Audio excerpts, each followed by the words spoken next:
Sunday's gospel is so rich that really one day isn't enough to delve into the riches of it. So I'd like to just spend another few moments talking about that wonderful episode in chapter 24 of St. Luke's Gospel, the road to Emmaus. That episode in the life of Jesus after his resurrection, where he meets the two disciples as they walk away from the community, walk away from Jerusalem, downhearted and dejected.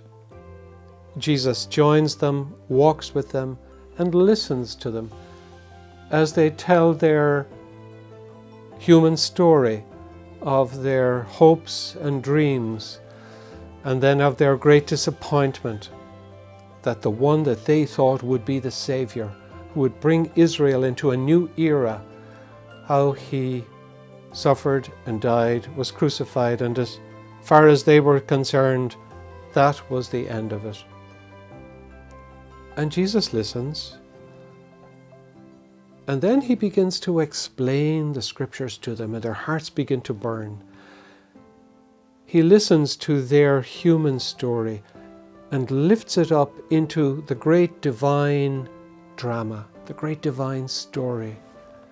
He explains to them how God the Son is born in a stable at Bethlehem, how he lives, how he suffers in his passion, how he is crucified and rises again from the dead. Jesus is explaining to them the great story of creation, fall, redemption, and how they are part of that story. So he's lifting up that human story into the great divine drama. There is a part in the Mass where the priest encourages the congregation and says, "Lift up your hearts," and the people reply, "We lift them up to the Lord." And that is what the Lord is doing with his disciples on the road to Emmaus. He's lifting up their hearts. He's showing them that their small story, as it were, has a part to play in the great divine mystery of redemption. So my friend, he wants to listen to your story. Tell him your story.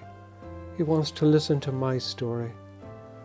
And then he wants to redeem it, renew it, and lift it up into the great mystery of the loving God, who is all the time trying to bring us back to him.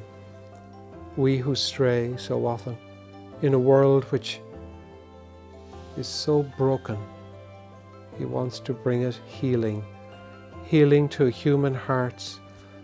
God bless you.